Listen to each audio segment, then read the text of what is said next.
and welcome to Beyond the Boundary. This is the 2015 season preview for the St.Kilda Football Club. My name is Nick Geisen. I'm joined by Josh Rickard and Vinay Lakshman as always. Now boys, it's been an off-season of some big ins and some big outs at the St.Kilda Football Club. We've seen the number one draft pick come in Patrick McCartan, and they've also lost an absolute legend of the club in Lenny Hayes. Absolutely, Nick. Paddy McCartan coming in 2 weeks out. It was all Christian Petrarca, who's now a Demon, but Paddy McCartan was taken with pick one, Vinay. Yes. He's now a Saint. So he is, yeah, you're right. You know, a lot of people didn't think he'd make it to number one, but that aside, I think that with all that aside, I think the Saints have gotten what they need. They needed, a nice, good marking target down forward. And McCartan, put it quite simply, was probably the best one in the entire draft. Yep. So they got themselves exactly what they needed. And they'll be very happy with it. I think they had a very good draft in general. Yep. We'll get into the other picks later. Well, we'll take a look at their ins and outs. They've brought in Tim Membry from Sydney as a free agent.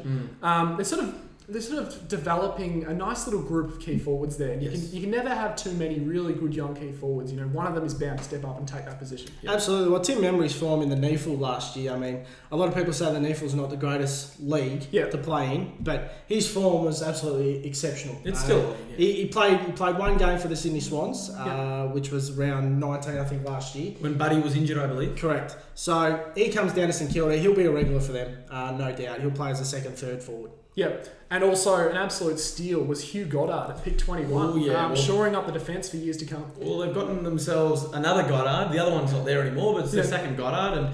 And Hugh Goddard, very good player who definitely slipped, I think. I had him to go much earlier in my own draft predictions. Well, a few people had him top 10. So Oh, yeah. Early on, he was definitely top 10. He's a very talented young player, and I did follow the draft quite closely, and I can probably say that Goddard is the best swing man in this year's pool, definitely. So again, like you mentioned, Nick, just stockpiling those forwards. It's going to work out here. And some significant outs. Reece Stanley was traded to Geelong. Lenny Hayes, as we mentioned, that transition period that we see with rebuilding clubs, he's probably the last really big name that sort of left that midfield there. Yeah, without a doubt. I mean, Lenny Hayes is a champion footballer, as Nick said off the top. Just an absolute champion. The only thing he didn't get was a premiership, and he came so close in 2010. He thoroughly deserved a flag with Lenny Hayes. Definitely. And also, you sort of perhaps some list cloggers almost, with some older players getting on a bit, with Clint Jones and James Gwilt have also been moved on. Yeah, well, Jimmy Gwilt's come to my club. I'm not too sure about that one, but he did show earlier in the year that he can still play the game. But he was squeezed out. I think Jimmy Gwilt was pretty stiff, to be honest. He was one of those defenders that would never set the world alight. He wasn't the kind of guy that you'd be like... He was really a role player. But he was definitely a role player, and he was versatile. He could play off half back. He could take a small. He could take a tall. He was one of those guys.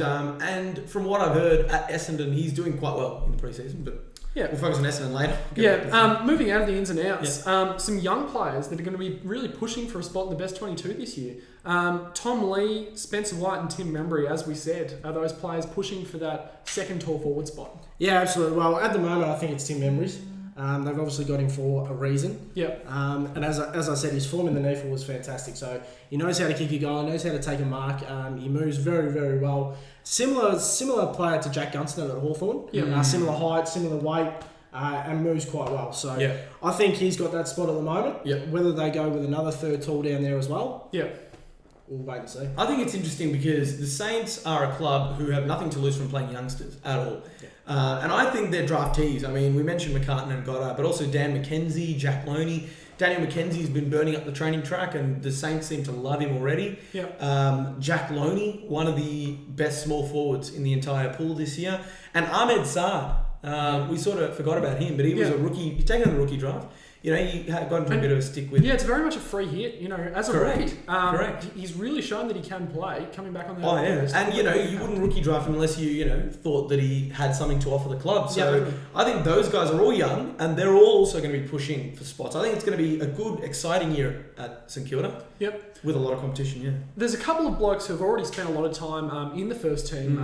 Brodie Murdoch, Josh Saunders, even Darren Minchington, who it's really time for them to step up and put in a consistent season. Well, Brodie Murdoch had a lot of chances I won't say a lot of chances, had a couple of chances to cement his spot last year. And there were a couple of games there where he didn't even get a touch.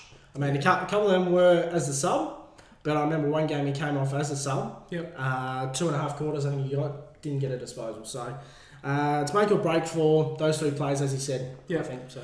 I think Brodie Murdoch, you mentioned, it's tough to be a rookie at the Saints, and I don't mean that in a bad way, but I mean that you see the rookies at good clubs like Geelong or Hawthorn and Sydney. They always seem to shine because they've got good. So young players, not specifically rookies. Yes, correct. Young players, is what I'm saying. It's difficult, and I think he's a good player, Brodie Murdoch. I think all these guys are good players. I think if we give them time, but as Josh rightly mentioned, time starts running out when you've got all these other youngsters coming through, pushing you out. So. Well, speaking of those other youngsters, guys like Seb Ross, Jimmy Webster, Tom Hickey, Jack Nunes, Nathan Wright, a lot of talent. They're all ready to take that next step and really join, the elite group of players at the Saints. Yeah. I'm really looking forward to watching Tom Hickey.